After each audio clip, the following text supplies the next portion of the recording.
Welcome to V2 news. ముందుగా headlines. Srikalahasti ఆలయానికి పోటెత్తిన భక్తులు, రికార్డు స్థాయిలో రాహుకేతు పూజలు, అభిషేకాలు. భక్తులకు అందుబాటులోకి రానున్న శ్రీకాళహస్తి చాతుర్మాడ వీధుల మండపాలు. సమాచార కేంద్రం పునరుద్ధరణ.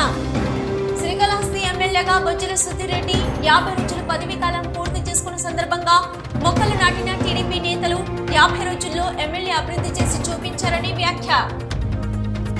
రచ్చరచ్చగా ముగిసిన కాణిపాక పరిస్థితి. వినాయక ఆలయ ఉభయదారుల సమావేశం. వినాయక చవితి బ్రహ్మోత్సవాలకు నాసిరకం ఆహ్వాన పత్రికలు ముద్రించారని ఉభయదారుల ఆగ్రహం.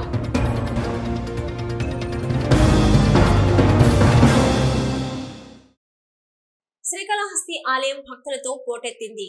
భారీగా భక్తులు తరలి రావడంతో రికార్డు స్థాయిలో రాహుకేతు పూజలు జరిగాయి. ఒకే రోజు దాదాపు 10,000 మంది భక్తులు రాహుకేతు పూజలో పాల్గొన్నారు. శ్రీకాళహస్తి శివయ్య సేవకులకు భక్తులు పోటెత్తారు. సెకండ్ సాటర్డే ఆదివారం వరుసగా రావడంతో పెద్ద సంఖ్యలో భక్తులు ముక్కుంటి క్షేత్రానికి తరలివచ్చారు. దీంతో అభిషేకాలు రికార్డు స్థాయిలో జరగగా ఆలయ చరిత్రలో మొదటిసారి రాహుకేతు దోష నివారణ పూజలు 10,000కు చేరాయి. ఆలయ ఆదాయం 1,95,000 వచ్చినట్లు అధికారులు వెల్లడించారు. గతంలో ఆలయంలో నిర్వహించే రాహుకేతు దోష నివారణ పూజలు 2,597 కాగా ఆ రికార్డును అధిగమించి ఆదివారం సుమారు 10,000 పూజల రికార్డు నెలకొల్పింది. ఇటీవల శాసనసభ్యుడు బొజ్జల వెంకట సుధీరెడ్డిలు పలు సంస్కరణలను సూచించారు. వాటిని అమలు చేయడంలో ఆలయ కార్యనిర్వహణ అధికారి NVNS మూర్తి పట్టుదలగా అమలు చేశారు. దీంతో ఆలయము రికార్డు 43 మంది అభిషేకాలు జరిపించుకోగా మహాన్యాసపూర్వక ఏకాదశ రుద్రాభిషేకాలు 53 జరిగాయి. అర్చనలు 46, గోపూజలకు 65 మంది, దీపారాధన 17, హోమాలు 18 జరిగినట్లు అధికారులు వివరించారు. ఆలయంలో వచ్చిన ప్రతి భక్తునికి సుదర్శనం, సత్వర దర్శనం కోసం deputy EO Krishna Reddy, AEO Lokesh Reddy, temple inspector Hari Yadav, Sudarshan Naidu, SO Nagabhushanam Yadav పక్కా ప్రణాళికతో భక్తులకు దర్శన భాగ్యం కల్పించారు.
శ్రీకాళహస్తి ఎమ్మెల్యే బొజ్జల సుధీరెడ్డి చొరవతో శ్రీకాళహస్తి ఆలయం మాడవీధుల్లో ఉన్న మండపాలు భక్తులకు అందుబాటులోకి రానున్నాయి.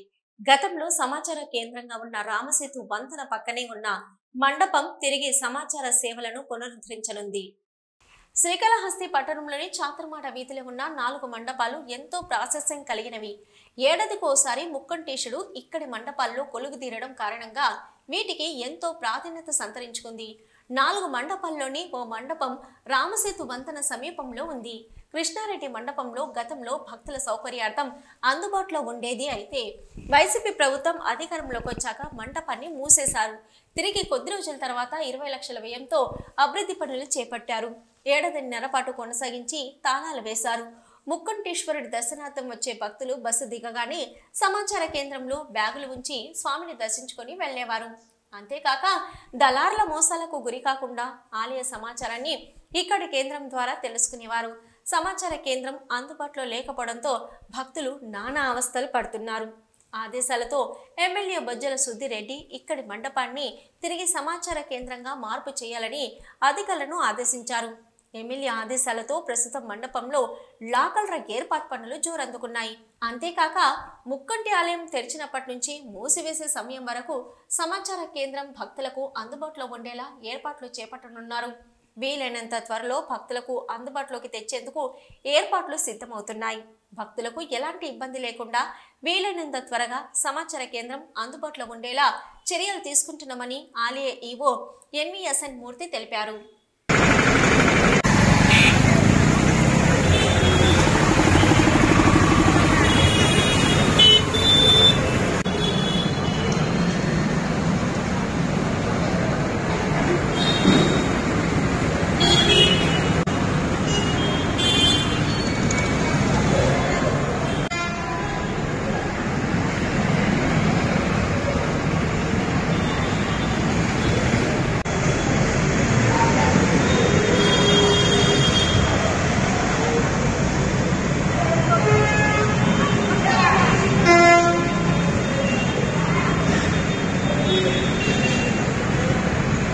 టీడీపీ కూటమి అధికారంలోకి వచ్చి శ్రీకాళహస్తి ఎమ్మెల్యేగా బొజ్జల సుధీర్ రెడ్డి 50 రోజులు పూర్తి చేసుకున్న సందర్భంగా టీడీపీ నేతలు మొక్కలు నాటారు. ఈ కార్యక్రమంలో టీడీపీ నేత జయప్రకాష్, ఇతర నేతలు, కార్యకర్తలు పాల్గొన్నారు.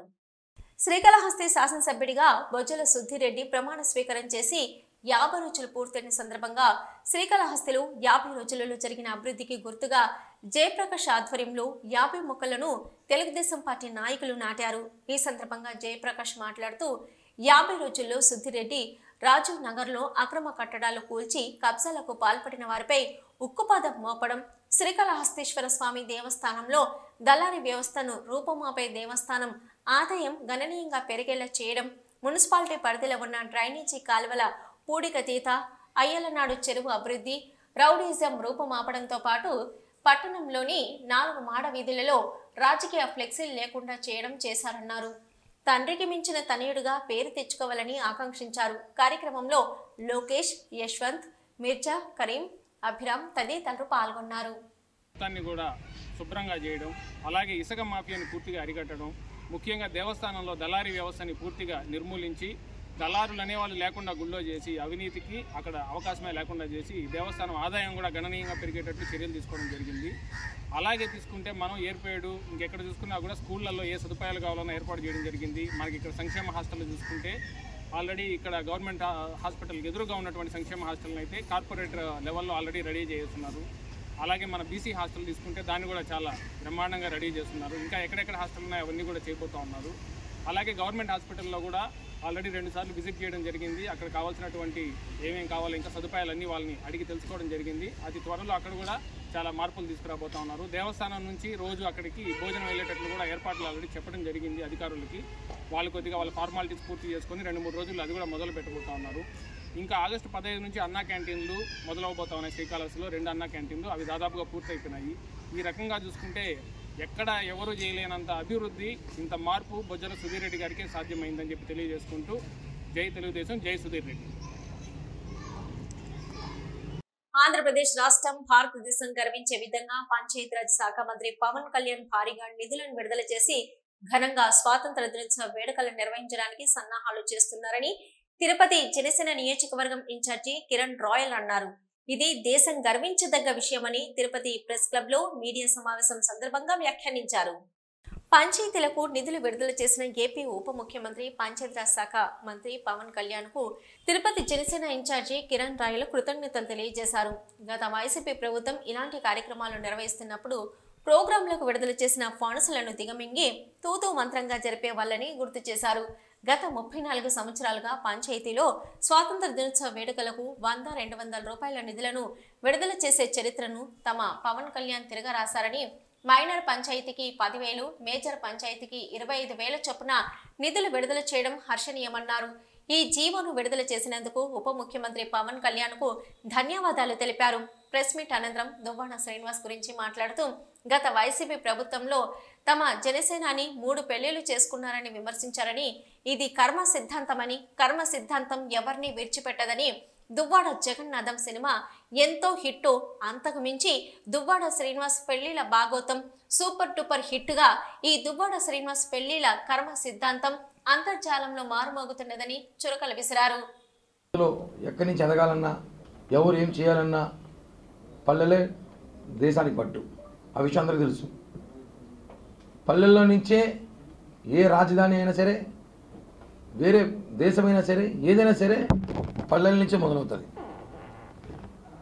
పల్లెల మీద ప్రేమ ఉండే నాయకుని ఎన్నుకోవాలని చెప్పి, పల్లెలను అభివృద్ధి చేసే నాయకుడు ఎన్నుకోవాలని చెప్పి మహాత్మా గాంధీ గారు అనేకసార్లు చెప్పేవారు. మనం చూసుంటాం గత ప్రభుత్వంలో పల్లెల్లో ఏం జరిగిందో. రేపులు, మర్డర్లు, మానభంగాలు, హత్యాహత్యాలు, దోపిడీలు, దౌర్జన్యాలు గత ప్రభుత్వంలో జరిగాయి.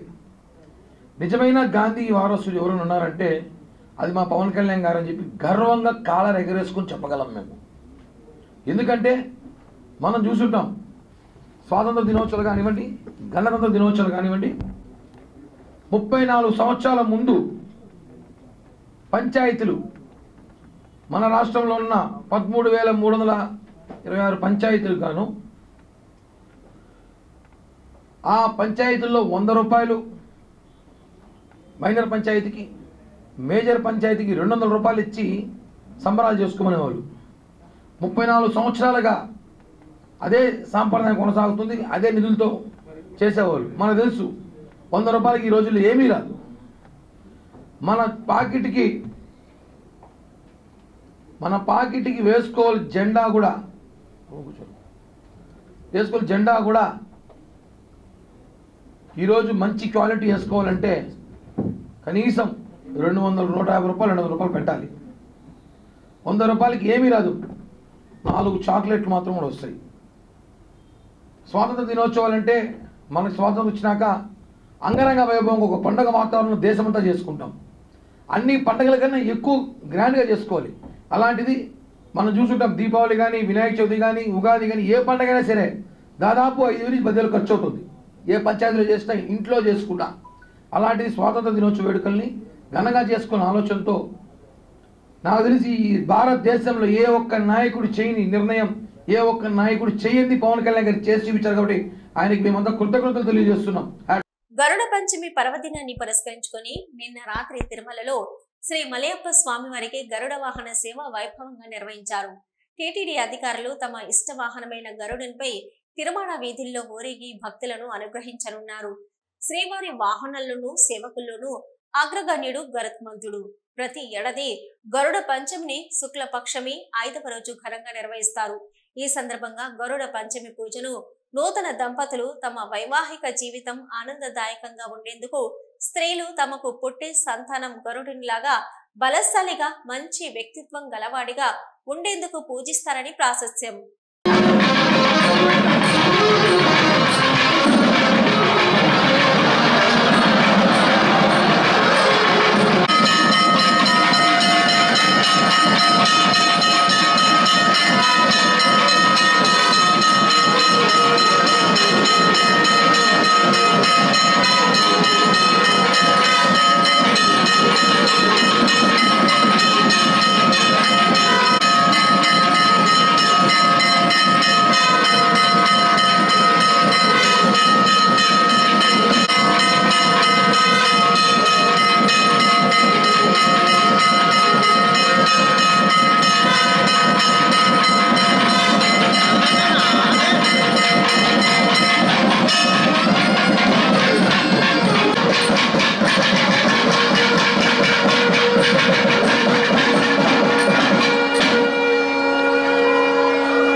వినాయక స్వామివారి వార్షిక బ్రహ్మోత్సవాల ఏర్పాట్లపై ఆలయ ఉభయదారులతో ఆలయ అధికారులు నిర్వహించిన సమావేశం రచ్చరచ్చగా మారింది. ఆహ్వాన పత్రికలను చిత్తు పేపర్లలో ముద్రించారు అంటూ ఉభయదారులు ఈ సందర్భంగా అధికారులపై ఆగ్రహం వ్యక్తం చేశారు. సెప్టెంబర్ నెల 7వ తేదీ నుంచి 21 రోజుల పాటు జరగనున్న కాణిపాకం వరసిద్ధి వినాయక స్వామివారి వార్షిక బ్రహ్మోత్సవాల ఏర్పాట్లపై ఆలయ ఉభయదారులతో ఆలయ అధికారులు నిర్వహించిన సమావేశం రచ్చరచ్చగా మారింది. ఈ సందర్భంగా ఉభయదారులు మాట్లాడుతూ ఆలయ ప్రతిష్టను పెంపొందించే విధంగా ఆహ్వాన పత్రికలు ఉండాలని, చిత్తు పేపర్లో ఆహ్వాన పత్రికలు ముద్రించడం ఏంటని ప్రశ్నించారు. అలాగే వాహన సేవ నిర్వహించే వారి పేర్లు తదితర విషయాలను ముద్రించకపోవడం బాధాకరమని వాపోయారు. ఆలయ ఉభయదారులకు అధికారులు ప్రాధాన్యత ఇవ్వడం లేదని, ఇది మా గుడిని అధికారులపై తీవ్ర స్థాయిలో మండిపడ్డారు. ఇక ప్రధాన అర్చకుడి విషయంలో ఉభయదారుల్లో ఒక వర్గం ఆలయ ఈవోను ప్రశ్నిస్తుండగా మరో వర్గం వాగ్వాదానికి దిగారు. దీంతో ఉభయదారులు ఒకరిపై ఒకరు తోపులాటలు చేసుకుని దాడి చేసుకునే పరిస్థితి నెలకొంది. దీంతో పరిస్థితి ఉద్రిక్తంగా మారింది. కాణిపాకం పోలీసులు రంగ ప్రవేశం చేయడంతో గొడవ సద్దుమణిగింది. అనంతరం ఆలయ ఈవో వెంకటేష్ మీడియాతో మాట్లాడుతూ సెప్టెంబర్ నెల 7వ తేదీ నుంచి జరిగే స్వామివారి వార్షిక బ్రహ్మోత్సవాలను అంగరంగ వైభవంగా నిర్వహించడానికి ఈ రోజు తర్వాత ప్రత్యేక సమావేశం నిర్వహించడం జరిగింది. వారి సలహాలు సూచనలు తీసుకోవాలనిపించిందని, ఈ బ్రహ్మోత్సవాలను అత్యంత వైభవంగా నిర్వహించడానికి అన్ని ఏర్పాట్లు పూర్తి చేసుకున్నట్లు వెల్లడించారు. ఈ సమావేశంలో ఆలయ ప్రధాన అర్చకులు శేఖర్ స్వామి, 14 గ్రామాలకు చెందిన ఆలయ ఉభయదారులు పాల్గొన్నారు. రాష్ట్రంలో పంచాయతీరాజ్ వ్యవస్థలను తమ కూటమి ప్రభుత్వం మరింత బలోపేతం చేస్తుందన్నారు ఉప ముఖ్యమంత్రి పవన్ కళ్యాణ్. తాజాగా పంచాయతీరాజ్ శాఖకు సంబంధించిన పలు అంశాలపై మంత్రి పవన్ కళ్యాణ్ మాట్లాడారు. పంచాయతీరాజ్ వ్యవస్థలో కీలకమైన 3 అంశాలపై నిర్ణయాలు తీసుకున్నామని, దీనిలో భాగంగా ఆగస్టు 15వ తేదీన రాష్ట్ర వ్యాప్తంగా అన్ని పంచాయతీలలో ఉపాధి హామీ పథకానికి సంబంధించి పనులు గుర్తింపు గ్రామసభ తీర్మానం చేయడం జరుగుతుందన్నారు. ఇక కేంద్ర ప్రభుత్వం అత్యంత ప్రతిష్టాత్మకంగా ప్రారంభించిన జలజీవన్ మిషన్ కింద రాష్ట్రంలోని ప్రతి ఇంటికి ఉచిత తాగునీటి కుళాయి కనెక్షన్ అందిస్తామన్నారు ఉప ముఖ్యమంత్రి పవన్ కళ్యాణ్. అందరికీ నా హృదయపూర్వక నమస్కారాలు. కూటమి ప్రభుత్వం అధికారంలోకి వచ్చి దాదాపు 60 రోజులు కావస్తుంది. నేను పంచాయతీరాజ్ శాఖ, అటవీ శాఖ బాధ్యతలు స్వీకరించిన తర్వాత పంచాయతీ శాఖకు సంబంధించి చాలా రివ్యూలు చేశాం. రూరల్ వాటర్ సప్లై, రోడ్లకు సంబంధించి చాలా రిపోర్ట్స్లో తెలియజేస్తూనే వచ్చాను. ఏ స్థాయిలో నిధులు సరిగ్గా పంపిణీ జరగలేదు, వచ్చినా దాని దుర్వినియోగం జరిగినాయి. ఈ పరిస్థితుల్లో కూటమి ప్రభుత్వం చాలా చిత్తశుద్ధితోటి ఈ పంచాయతీరాజ్ వ్యవస్థని బలోపేతం చేయాలి అని చెప్పి చాలా బలమైన నిర్ణయం తీసుకున్నాం. దాంట్లో భాగంగానే 3 కీలకమైన నిర్ణయాలు తీసుకున్నాం. ఒకటి, ఆగస్టు 15 ఈ జెండా పండుగకి సంబంధించి. 2, మనకి జాతీయ ఉపాధి హామీ పథకానికి సంబంధించి ఒకటే రోజున 13,326 పంచాయతీల్లో గ్రామసభ తీర్మానాలు జరగాలి. ఆ దిశగా అడుగులు వేస్తూ ఉన్నాం. ఈ గ్రామసభ తీర్మానం అంటే ఏంటంటే, జాతీయ ఉపాధి హామీ పథకం ద్వారా వచ్చే కేటాయించిన పనులకు కానీ నిధులకు కానీ ఆ ప్రజాప్రతినిధులు, ఆ ఎమ్మెల్యేలు కానీ, గ్రామ సర్పంచులు కానీ, పంచాయతీ సర్పంచులు కానీ, ఆ పంచాయతీలో ఉన్న ప్రజలు కూడా అందరూ ఏకగ్రీవంగా అంటే ఏ పనులు జరగాలి, జాతీయ ఉపాధి హామీ పథకానికి సంబంధించిన ఆ పనులకి మన గ్రామాల్లో ఏ పనులు జరగాలి, ఏ పనులకి ఆ నిధులు కేటాయించాలి, ఈ దృష్టిలో గ్రామసభ తీర్మానం జరుగుతుంది. విడివిడిగా కాకుండా ఒకటే రోజున 13,326 పంచాయతీల్లో ఒకటే రోజున గ్రామసభ తీర్మానాలు జరగాలని కీలకంగా ఆదేశించడమైనది. రానున్న స్వాతంత్ర దినోత్సవ వేడుకలను అత్యంత వైభవంగా నిర్వహించాలని ఉప ముఖ్యమంత్రి పవన్ కళ్యాణ్ నిర్ణయించడం శుభ పరిణామమన్నారు జనసేన నాయకుడు నాగబాబు. ఎప్పుడో 35 సంవత్సరాల క్రితం నిర్ణయించిన స్వాతంత్ర దినోత్సవ వేడుకల మొత్తము చాలా తక్కువగా ఉందని, వీటిపై దృష్టి సారించిన పంచాయతీరాజ్ శాఖ మంత్రి వేడుకల మొత్తాన్ని పెంచడం పంచాయతీల గౌరవాన్ని మరింత పెంచిందన్నారు ఆయన. ఇకపై గ్రామ సర్పంచులు సగర్వంగా జెండాను ఎగరవేసి ఉత్సవాలు జరుపుకోవాలని, గత ప్రభుత్వం హయాంలో ఉత్సవ విగ్రహాలుగా మిగిలిపోయిన సర్పంచులకు తమ ప్రభుత్వం ప్రాధాన్యత ఇస్తుందన్నారు జనసేన నేత నాగబాబు. అందరికీ నమస్కారం. గ్రామ సర్పంచులు సగౌరవంగా తలెత్తుకునే రోజు వచ్చింది. ఎంతో ఆనందంగా 3 రంగుల జెండా ఎగరవేసే సమయం వచ్చింది. ఎందుకు అంటారా? ఇంతకాలం ఆనందంగా గౌరవంగా జెండా ఎగరవేయలేదు అంటారా? ఆగస్టు 15కి జనవరి 26కి చేశారు. పంచాయతీ ఆఫీస్ ముందు జెండా ఎగరేశారు. జాతీయ గీతం ఆలపించారు. స్వీట్లు పంచిపెట్టారు. వచ్చిన వాళ్ళకి కాఫీ టీలు ఇప్పించారు. కానీ ఆ జెండా పండుగకు అయిన ఖర్చు కోసం ప్రభుత్వం ఎంత ఇచ్చేదో తెలుసా? 100 రూపాయలు. పెద్ద పంచాయతీ అయితే 250 రూపాయలు అంతే. ఇదేమిటి మరి ఇంత తక్కువ అని మాత్రం ఆశ్చర్యపోవద్దు. 34 సంవత్సరాల కిందట నిర్ణయించిన మొత్తాలని ఈ ఏడాది జనవరి 26 రిపబ్లిక్ డే వరకు ఇస్తూ వచ్చారు. స్వాతంత్ర దినోత్సవానికి రిపబ్లిక్ డేకి అయ్యే ఖర్చుల కోసం ఎంతో కొంత సర్పంచుల జోబు నుంచో అప్పో సొప్పో చేసి కానిచ్చేవారు. అయితే సర్పంచులు సగౌరవంగా జెండా ఎగరవేసేలాగా రాష్ట్రంలో ఎన్డీఏ ప్రభుత్వం నిర్ణయం తీసుకుంది. మైనర్ పంచాయతీలకు 10,000 రూపాయలు, మేజర్ పంచాయతీలకు 25,000 రూపాయలు ఇస్తున్నట్లు ప్రభుత్వం జీవో ఇచ్చింది. గ్రామాల గురించి, గ్రామాల బాగోగుల గురించి నిరంతరం ఆలోచించే నాయకుడు ఉంటే మార్పులు ఎంత సానుకూలంగా మొదలవుతాయనడానికి ఇదొక మచ్చుతునక. రాష్ట్ర ఉప ముఖ్యమంత్రి శ్రీ పవన్ కళ్యాణ్ గారికి గ్రామాల సర్వతోముఖాభివృద్ధి చేయాలనే తపన ఉంది. ఆయనే పంచాయతీరాజ్, గ్రామీణాభివృద్ధి శాఖల మంత్రి కావడం రాష్ట్ర ప్రజల అదృష్టం. పల్లెలు అభివృద్ధి చెందాలంటే అక్కడ ప్రజల నుంచి ఎన్నికైన ప్రతినిధి ఎంతో ఉత్తేజంతో పనిచేయాలి. ప్రజలకు సేవలు అందించాలి. గ్రామ ప్రథమ పౌరుడిగా గౌరవంగా ముందుకు వెళ్ళాలి. పంచాయతీలు అతనికి గౌరవాన్ని సూచించే వేడుకల్లో ప్రధానమైనవి స్వాతంత్ర దినోత్సవం, రిపబ్లిక్ డే. గ్రామాలకి ప్రథమ పౌరుడు సర్పంచ్ చేతుల మీదుగానే జెండా పండుగ నడుస్తుంది. ఆ వేడుక చేసేటప్పుడు అతను ఏ దశలోనూ ఇబ్బంది పడకూడదు. ఊరంతా ఆ వేడుకలో భాగమై మన మూవన్నెల జెండాకు వందనం చేయాలని శ్రీ పవన్ కళ్యాణ్ గారు భావించారు. కొద్ది రోజుల కిందట సర్పంచులు రాష్ట్ర ఉప ముఖ్యమంత్రి గారిని కలిశారు. ఆ సందర్భంలో వచ్చిన ప్రస్తావనే పంచాయతీల్లో ఆగస్టు 15, జనవరి 26 వేడుకల నిర్వహణ. ఈ వేడుకల కోసం తమకు ఇచ్చే మొత్తాలు ఎంత తక్కువ వారు చెప్పారు. తక్షణమే అధికారులతో మాట్లాడి వివరాలు పరిశీలించారు.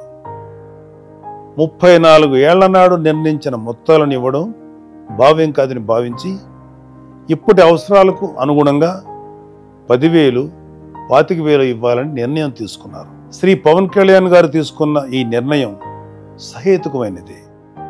పల్లెల్లో నేటి తరానికి, రేపటి పౌరులకు స్వాతంత్ర దినోత్సవ ప్రాధాన్యం, విశిష్టత తెలియాలంటే 15 ఆగస్టు పండగకు ముందు నుంచే గ్రామాల్లో, అక్కడ పాఠశాలల్లో ఒక ఉత్సవ ఏర్పాట్ల హంగామా ఉండాలి. అందుకోసమే విద్యార్థులకు వ్యాసరచన, క్విజ్, డిబేట్ లాంటి పోటీలు, ఆటల పోటీలను పంచాయతీల ఆధ్వర్యంలో చేపట్టమని చెప్పారు. ఇలా చేయడం ద్వారా విద్యార్థుల్లో ఆరోగ్యకరమైన పోటీతత్వం, మన దేశం కోసం పోరాడిన స్వాతంత్ర సమరయోధుల త్యాగాలు తెలుస్తాయి. అలాగే పంచాయతీల ఆధ్వర్యంలో ఈ పోటీలు నడుస్తున్నాయంటే వాళ్ళకి స్థానిక సంస్థలు అంటే ఏంటి, పంచాయతీలు ఎలా ఉంటాయో తెలుసుకోవాలనే కుతూహలం మొదలవుతుంది. క్రమంగా వాళ్ళకి స్థానిక సంస్థల పాలన, ప్రభుత్వ విధానాల గురించి అవగాహన ఏర్పడుతుంది. ఆగస్టు 15 నాడు గ్రామంలో ఉన్న స్వాతంత్ర సమరయోధులు కావచ్చు, మిలిటరీలో పనిచేసిన వాళ్ళు కావచ్చు, వారిని పంచాయతీ ఆఫీస్కి ఆహ్వానించి సత్కరిస్తారు. వారితో పాటు పారిశుద్ధ్య కార్మికులను గౌరవించుకుంటారు. ఇలా అందరినీ ఒకే వేదికపైకి తీసుకురావడం ద్వారా పంచాయతీ వ్యవస్థను బలోపేతం చేసుకునే అవకాశం ఏర్పడుతుంది. రాష్ట్రంలో కూటమి ప్రభుత్వం అధికారం చేజిక్కించుకున్న తర్వాత పరిపాలనపై ప్రత్యేక దృష్టి పెడుతుంది. ఈ నేపథ్యంలోని ముఖ్యమంత్రి చంద్రబాబు ఇటు ప్రభుత్వ యంత్రాంగంతో పాటు పార్టీ పరంగా కూడా ప్రజల సమస్యల పరిష్కారానికి పెద్దపీట వేస్తున్నారు. ఈ నేపథ్యంలో జనసేన పార్టీ కూడా తన కేంద్రంలో ప్రజల నుంచి వినతులు స్వీకరించి పరిష్కారం దిశగా చూస్తున్నారు. జనసేన కేంద్ర పార్టీ కార్యాలయం ప్రజల వినతుల నుంచి స్వీకరిస్తుంది. మంగళగిరిలోని జనసేన కేంద్ర కార్యాలయంలో ప్రజలు పార్టీ శ్రేణుల నుంచి వివిధ సమస్యలపై వినతుల స్వీకరణ కార్యక్రమం చేపడుతుంది. ఎన్నికలకు ముందు జనసేన పార్టీ జనవాణి జనసేన పేరుతో రాష్ట్ర వ్యాప్తంగా పలు ప్రాంతాల్లో స్థానిక సమస్యలపై ప్రజల నుంచి విజ్ఞాపనలను స్వీకరించింది. కార్యక్రమానికి ప్రజల నుంచి అనూహ్య స్పందన వచ్చింది. కూటమి ప్రభుత్వం అధికారంలోకి వచ్చిన తర్వాత టీడీపీ అధినేత సీఎం చంద్రబాబు పార్టీ కేంద్ర కార్యాలయంలో ప్రజా సమస్యలపై విజ్ఞాపనలు స్వీకరించే కార్యక్రమాన్ని ఆరంభించినారు. ఇందులో భాగంగా నిత్యం ఒక మంత్రి పార్టీకి సంబంధించి నాయకుడు ప్రజలు పార్టీ శ్రేణుల నుంచి వారి వారి సమస్యలపై వినతులను స్వీకరిస్తున్నారు. వివిధ ప్రాంతాల నుంచి ప్రజలు పెద్ద సంఖ్యలో పార్టీ కార్యాలయానికి విచ్చేసి అర్జీలు అందజేస్తున్నారు. ఈ కార్యక్రమానికి విశేష స్పందన లభిస్తుంది. ఈ క్రమంలోనే జనసేన పార్టీ కూడా మంగళగిరి పార్టీ కేంద్ర కార్యాలయంలో ప్రజా సమస్యలపై విజ్ఞాపనలు స్వీకరించాలని నిర్ణయించింది. జనసేనాని ఆదేశాల మేరకు పార్టీకి చెందిన ఒక్కో ప్రజాప్రతినిధి విధిగా 2 రోజుల పాటు పార్టీ కార్యాలయంలో అందుబాటులో ఉండి ప్రజలు పార్టీ శ్రేణుల సమస్యల పరిష్కారానికి పెద్దపీట వేస్తున్నారు. తాజాగా ఈరోజు జనసేన పార్టీ శాసనసభ్యులు పంచకర్ల రమేష్ బాబు ప్రజల నుంచి వినతులు స్వీకరించారు.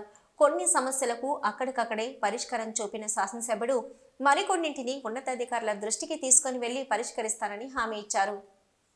తిరుమల శ్రీవారి ఆలయంలో పవిత్రోత్సవాలకు టీటీడీ ఏర్పాట్లు చేస్తుంది. ఏడాదికి ఒక్కసారి జరిగే పవిత్రోత్సవాలకు తిరుమలలో అత్యంత ప్రాధాన్యత ఉంది. ఈ ఏడాది పవిత్రోత్సవాలు ఆగస్టు 15వ తేదీ నుంచి 17వ తేదీ వరకు 3 రోజుల పాటు జరుగుతాయి. ప్రతినిత్యం ఆలయంలో చేసే నిత్య కైంకర్యాలలో జరిగిన దోషాల పరిహారార్థం ఈ పవిత్ర ఉత్సవాలు టీటీడీ అధికారులు ఘనంగా నిర్వహిస్తారు. తిరుమల శ్రీవారి ఆలయంలో ఆగస్టు 15 నుంచి 17వ తేదీ వరకు పవిత్రోత్సవాలు వైభవంగా జరగనున్నాయి. ఆగస్టు 14న అంకురార్పణతో ఈ ఉత్సవాలు ప్రారంభమవుతాయి. ఏడాది పొడవునా ఆలయంలో జరిగే అర్చనలు ఉత్సవాల్లో యాత్రికుల వల్ల గాని సిబ్బంది వల్ల గాని తెలియక కొన్ని దోషాలు జరుగుతుంటాయి. వీటి వల్ల ఆలయ పవిత్రతకు ఎలాంటి లోపం రానియకుండా ఆగమ శాస్త్రం ప్రకారం పవిత్రోత్సవాలు తిరుమలలో 15-16 శతాబ్దాల వరకు జరిగినట్టు ఆధారాలున్నాయి. 1962 సంవత్సరం నుంచి దేవస్థానం ఈ ఉత్సవాలను పునరుద్ధరించింది. ఉత్సవాల్లో భాగంగా 3 రోజుల పాటు ఆలయంలోని సంపంగి ప్రాకారంలో ఉదయం 9 గంటల నుంచి 11 గంటల వరకు స్నపన తిరుమంజనం నిర్వహిస్తారు. సాయంత్రం ప్రత్యేకంగా అలంకరించిన ఆభరణాలతో శ్రీదేవి భూదేవి సమేత శ్రీ మలయప్ప స్వామివారు ఆలయ 4 మాడవీధుల్లో విహరించి భక్తులకు దర్శనమిస్తారు. ఆగస్టు 15న పవిత్రాల ప్రతిష్ట, ఆగస్టు 16న పవిత్ర సమర్పణ, ఆగస్టు 17న పూర్ణాహుతి కార్యక్రమాలు నిర్వహిస్తారు. పవిత్రోత్సవాల్లో ఆగస్టు 14న అంకురార్పణ కారణంగా సహస్ర దీపాలంకర సేవను టీటీడీ రద్దు చేసింది. అదేవిధంగా ఆగస్టు 15న తిరుప్పావడలతో పాటు ఆగస్టు 15 నుంచి 17వ తేదీ వరకు కళ్యాణోత్సవం, ఊంజల్ సేవ, ఆర్చిత బ్రహ్మోత్సవం, సహస్ర దీపాలంకరణ సేవలు రద్దయ్యాయి. తిరుమల పరమ పవిత్రమైన పుణ్యధామం. ఇక్కడ ఎన్నో పవిత్ర తీర్థాలు, జలాశయాలు కొలువై ఉన్నాయి. స్కంద పురాణంలోని వెంకటాచల మహత్యంలో తిరుమల వైభవానికి సంబంధించిన సమాచారం అందుబాటులో ఉంది. ఈ పురాణాలలో చెప్పిన విధంగా అత్యంత ప్రధానమైన దివ్య తీర్థాలు తిరుమల క్షేత్రంలో కొలువై ఉన్నాయి. వీటిలో కొన్ని తీర్థాలకు భక్తులు వెళ్లడానికి అవకాశం ఉన్నప్పటికీ మరికొన్ని తీర్థాలకు అతి కష్టం పైన భక్తులు వెళ్లాల్సి ఉంటుంది. ఇక మరికొన్ని పవిత్ర తీర్థాలైతే ప్రస్తుతం మనుగడలో లేవు. కొంతమంది మాత్రమే శేషాచలం అభయారణ్యాలలో ప్రయాణం చేసి ఈ తీర్థాలకు చేరుకుంటూ ఉంటారు. ఇలాంటి అరుదైన తీర్థాలలో నాగతీర్థం కూడా ఒకటి. తిరుమలలో కొలువైన నాగతీర్థంపై ప్రత్యేక కథనం. తిరుమల పరమ పవిత్రమైన పుణ్యధామం. తిరుమల శేషాచలం అభయారణ్యాలలో ఎన్నో తీర్థాలు, పుణ్యక్షేత్రాలు కొలువై ఉన్నాయి. శేషాచల గిరుల్లో 3 తీర్థాలు ఉన్నాయని ప్రసిద్ధి. ఈ తీర్థాలను ధర్మరతి ప్రదాలు, జ్ఞాన ప్రదాలు, భక్తి వైరాగ్య ప్రదాలు, ముక్తి ప్రదాలు అని 4 రకాలుగా విభజించారు. ఒక్కో తీర్థానికి ఒక్కో ఫలితాన్ని పురాణాలలో తెలియజేశారు. కొన్ని పవిత్రమైన రోజులలో ఈ తీర్థాలకు వెళ్తే మంచిదని పెద్దలు చెప్తుంటారు. తిరుమలలో ఉన్న తీర్థాలలో ప్రస్తుతం పాప వినాశనం, ఆకాశగంగా, జాపాలి తీర్థం, చక్రతీర్థం లాంటి తీర్థాలు అందరికీ అందుబాటులో ఉన్నప్పటికీ మరికొన్ని తీర్థాలు దట్టమైన శేషాచలంలో కొలువై ఉన్నాయి. ఇలాంటి అరుదైన తీర్థాలలో ఒకటిగా నాగతీర్థం. తిరుమల శ్రీవారి ఆలయానికి ఉత్తరం వైపుగా ఈ నాగతీర్థం కొలువై ఉంది. ప్రస్తుతం వరహస్వామి అతిథి గృహం ముందు ఉన్న రోడ్డు మార్గం ద్వారా బాటగంగమ్మ దేవాలయం వద్దకు వెళ్తే ఈ నాగతీర్థానికి భక్తులు సులభంగా వెళ్ళవచ్చును. బాటగంగమ్మ దర్శనం చేసుకున్న అనంతరం సుమారు 1 కిలోమీటర్ ప్రయాణం చేస్తే నాగతీర్థం వస్తుంది. ఈ నాగతీర్థం సమీపంలో అత్యంత ప్రాచీనమైన పర్వత శిలలు ఉన్నాయి.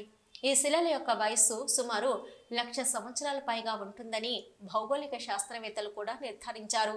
ఈ శిలలు దాటిన తర్వాత భారీ వృక్షాలు భక్తులకు కనిపిస్తాయి. అక్కడి నుంచి ఒక 200 మీటర్ల ముందుకు వెళ్తే నాగతీర్థాన్ని భక్తులు దర్శించవచ్చు. అక్కడ ఉన్న పర్వత శిఖరాలు నాగశిలలు రూపాన్ని దాల్చాయి. ఇక్కడే అత్యంత ప్రాచీనమైన నాగతీర్థం కూడా అందుబాటులో ఉంది. తిరుమల శేషాచలం అభయారణ్యాలలోని పవిత్ర జలాలు మొత్తం ఈ తీర్థంలో కొలువై ఉంటాయని భక్తుల యొక్క విశ్వాసం.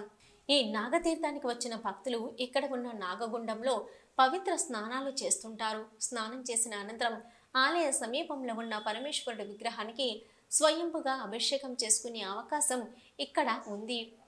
ఇక ఇంకొంచెం ముందుకు వెళ్తే అతిపెద్ద నాగశిలలు కనిపిస్తాయి.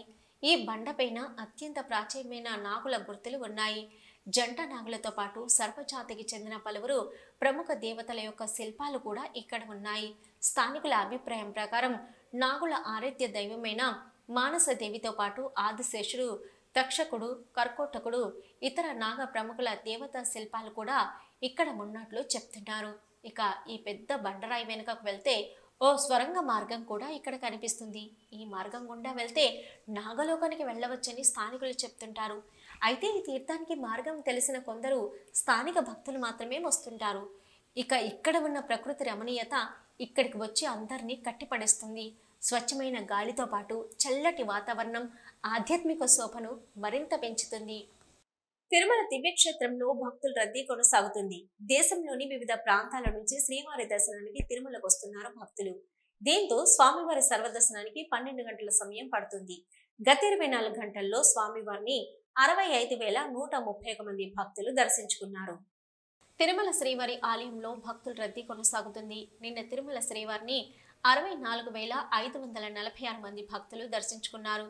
నిన్న తిరుమల దివ్యక్షేత్రానికి వచ్చిన భక్తులలో 30,998 మంది భక్తులు తలనీలాలు సమర్పించారు. నిన్న శ్రీవారి హుండీ ఆదాయం 4.66 కోట్లు. గత నెలలో 300 రూపాయలు శీఘ్ర దర్శనం టికెట్లు బుక్ చేసుకున్న భక్తులకు ఈ మాసంలో దర్శనాలు కొనసాగుతున్నాయి. టైమ్ స్లాట్ ద్వారా దర్శన టికెట్లు పొందిన భక్తులు నిర్దేశించిన సమయం ప్రకారం క్యూ లైన్లకు వచ్చి స్వామివారిని దర్శించుకుంటున్నారు. టైమ్ స్లాట్ టోకెన్లు దొరకని భక్తులు కూడా నేరుగా తిరుమల చేరుకొని వైకుంఠం కంపార్ట్మెంట్లో వేచి ఉండి దర్శనాలు చేసుకుంటున్నారు. ప్రస్తుతం 31 కంపార్ట్మెంట్లలో భక్తులు వేచి ఉన్నారు. దీంతో శ్రీవారి సర్వదర్శనానికి దాదాపు 12 గంటల సమయం పడుతుంది. ఇక 300 రూపాయల ప్రత్యేక దర్శనం కలిగిన భక్తులకు 6 గంటల సమయం పడుతున్నట్లు సమాచారం. శ్రీవారి సేవకుల సహకారంతో క్యూ లైన్లలో భక్తులకు అన్నప్రసాదం, తాగునీటిని టీటీడీ నిరంతరాయంగా పంపిణీ చేస్తుంది. సామాన్య భక్తుల కోసం నిత్యం తిరుపతిలోని శ్రీనివాసం, విష్ణు నివాసంల వేల టోకెన్స్ జారీ చేస్తుంది. అలిపిరి మెట్ల మార్గం గుండా తిరుమలకు చేరుకునే భక్తులకు శ్రీ భూదేవి కాంప్లెక్స్ లో, శ్రీవారి మెట్టు వైపు వెళ్లే భక్తులకు శ్రీవారి మొదటి మెట్టి వద్దనే టోకెన్స్ జారీ చేస్తుంది. వెయిటింగ్ న్యూస్ ముగించే ముందు హెడ్లైన్స్ మరొకసారి. శ్రీకాళహస్తి ఆలయానికి పోటెత్తిన భక్తులు, రికార్డు స్థాయిలో రాహుకేతు పూజలు, అభిషేకాలు. భక్తులకు అందుబాటులోకి రానున్న శ్రీకాళహస్తి చాతుర్మాడ వీధుల మండపాలు. సమాచార కేంద్రం పునరుద్ధరణ. శ్రీకాళహస్తి ఎమ్మెల్యేగా బొజ్జల సుధీర్ రెడ్డి 50 రోజుల పదవీ కాలం పూర్తి చేసుకున్న సందర్భంగా మొక్కలు నాటిన టీడీపీ నేతలు 50 రోజుల్లో ఎమ్మెల్యే అభివృద్ధి చేసి చూపించారని వ్యాఖ్య. రచ్చరచ్చగా ముగిసిన కాణిపాక పరిస్థితి. వినాయక ఆలయ ఉభయదారుల సమావేశం. వినాయక చవితి బ్రహ్మోత్సవాలకు నాసిరకం ఆహ్వాన పత్రికలు ముద్రించారని ఉభయదారుల ఆగ్రహం.